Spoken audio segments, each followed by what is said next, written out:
ত্রয়োদশ জাতীয় সংসদ নির্বাচনে ৪১ ভাগের বেশি মানুষ বিএনপিকে ভোট দিতে চান, আর জামায়াতের ঝুলিতে পড়তে পারে ৩০ ভাগের কিছু বেশি। বুধবার জরিপের এমন তথ্য প্রকাশ করেছেন ইনোভেশন কনসাল্টিং। তারা জানান, আগামীতে সরকারের গঠনের জন্য বিএনপিকেই বেশি যোগ্য মনে করছে মানুষ, বিশেষ করে নারী ভোটাররা। প্রায় ১০,৫০০ মানুষের উপর চালানো হয় এই জরিপ। আরও জানাচ্ছেন ভাস্কর ভাদুরী।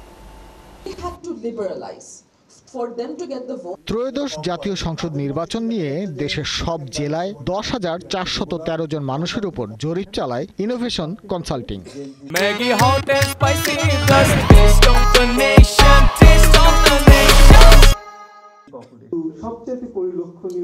জরিপের তথ্যে দেখা যায়, মোট ৪১.৩০% মানুষ বিএনপিকে ভোট দেবার পক্ষে।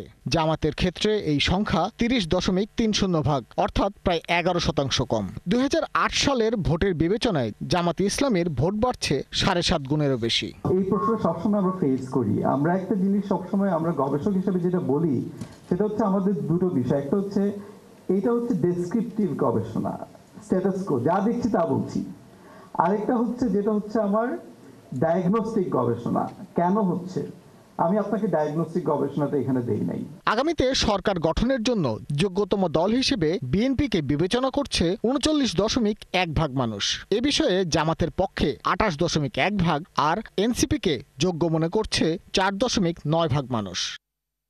যদি আওয়ামী লীগ নির্বাচনে অংশ না নেয়, তাহলে বিএনপির ভোট বেড়ে হতে পারে ৪৫.৫%, আর জামাতের ভোট বেড়ে হবে ৩৩.৫। তবে ভোটে থাকলে আওয়ামী লীগকে ভোট দিতে চান ১৮% বেশি মানুষ।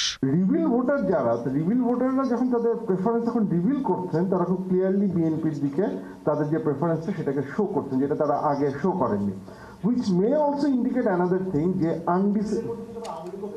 হ্যাঁ, আওয়ামী লীগও বেড়েছে, আমি বিএনপির সেটা বলছি। আরেকটা যেটা জিনিস, there is a very good possibility যে আনডিসাইডেড ভোটাররা যখন ব্রেক করা শুরু করবেন, আমার মনে হয় একটা খানিকটা ট্রেন্ড যেটা এখানে দেখা যায়, আনডিসাইডেড ভোটাররা দের ইজ এ পসিবিলিটি তারা বিএনপির দিকে ব্রেক করবেন। জরিপের তথ্য বলছে ৬০ ঊর্ধ্বরা বিএনপিকে বেশি ভোট দিতে চান, সংখ্যায় ৪৮.৬ আর জামাতের ক্ষেত্রে যা ২৬.৫। যাদের বয়স ১৮ থেকে ২৮-এর মাঝে, তাদের মধ্যে জামাতের জনপ্রিয়তা বেশি।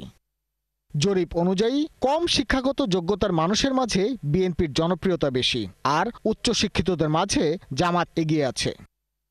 লিঙ্গভিত্তিক তথ্যে দেখা যায়, নারী ভোটের সর্বোচ্চ অংশ রয়েছে বিএনপির পক্ষে, যা ৩৬.২, আর জামাতের ক্ষেত্রে এই হার ২৬.৭। ভাস্কর ভাদুরী, ৭১, ঢাকা।